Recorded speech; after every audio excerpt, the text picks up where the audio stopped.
ನೂಜಿವೀಡು Omkar NP3056. ನನ್ನ ರೈತ ಬಾಂಧವರಿಗೆ ನಮಸ್ಕಾರಗಳು. ನನ್ನ ಹೆಸರು ಸಂಗನಗೌಡ. ನಮ್ಮ ಊರು ದೇವಾಪುರ, ಹೋಬಳಿ ಕಕ್ಕೇರಿ, ತಾಲೂಕು ಸುರಪುರ, ಜಿಲ್ಲೆ ಯಾದಗಿರಿ. ನಾನು ಹೋದ ವರ್ಷ ನೂಜಿವೀಡು ಓಂಕಾರ್ ಅನ್ನುವಂತ ಬೀಜವನ್ನು ತಗೊಂಡಿದ್ದೆ. 11 ಎಕರೆಗೆ ತಗೊಂಡಿದ್ದೆ. ಫಸ್ಟಿಗೆ ಬೀಜ ಚೆಲ್ಲಿದ 20ರಿಂದ 30 ದಿನದ ಒಳಗಾಗಿ ನಾಟಿ ಮಾಡಿನಿ. ನಾಟಿ ಮಾಡಿದ್ರಿಂದ 90 ದಿನಕ್ಕೆ ಬೆಳೆ ಕಟಾವ್. ಟೋಟಲ್ 115 125 ದಿನದಾಗ ಬೆಳೆ ಕಟಾವ್ ಆಗ್ತದ.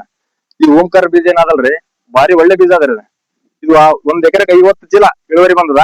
ಕಾಟನ್ ಲೆಕ್ಕ 77 kg ಲೆಕ್ಕ 47 ಬಂದ್ರಿ 1 ಎಕರೆಗೆ. ಮತ್ತ ಯಾವುದೇ ಬೆಂಕಿ ರೋಗ ಬರಲ್ಲ, ಬೂದಿ ರೋಗ ಬರಲ್ಲ. ಬಂದ್ರು ಇಮಿಡಿಯೇಟ್ಲಿ ಕಂಟ್ರೋಲ್ ಆಗ್ತದ. ಇದು 2 ಸ್ಪ್ರೇ ಕಡೆಗೆ ಆಗ್ತದ. 2 ಗೊಬ್ಬರ ಹಾಕಿದ್ಮೇಲೆ 1 ಟೈಮ್ ಹೊಡೆದ್ರೆ ಸಾಕು. ಆಮೇಲೆ ಸೀದಾ ಭೀಮ್ ಪುಡಿನೇ. ಬಾರಿ ಒಳ್ಳೆ ಕ್ವಾಲಿಟಿ ಮಾಲ್ ಅದ ಓಂಕಾರ ಬೀಜ NP3056. ನೀವೇನು ನಾಟಿ ಮಾಡ್ತಿರ್ತಾರಲ್ಲ, ಜಾಸ್ತಿ ಇಡಬಾರದು. 1, 2, 3 ಇಡಬೇಕು ಅಷ್ಟೇ.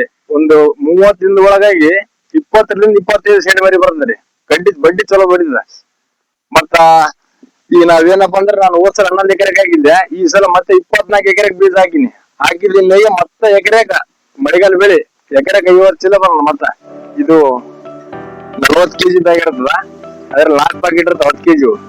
ಅದು ಯಾವ ರೀತಿ ಇರ್ತದಂದ್ರ, ಒಂದೊಂದ್ ಪ್ಯಾಕೆಟ್ 10 kg ಪ್ಯಾಕೆಟ್ ಇರ್ತದ. ಈ ಟೈಪ್ ಇರ್ತದ ನೋಡ್ರಿ. ಇದ್ರ ಮೇಲೆ ಜೋಡತ್ತು ಸಿಂಬಲ್ ಇರ್ತದ. ಅದ್ರ ಮೇಲೂ ಕೂಡ 40 kg ಬ್ಯಾಗ್ ಅಲ್ಲಿ ಕೂಡ ಜೋಡತ್ತು ಸಿಂಬಲ್ ಇರ್ತದ.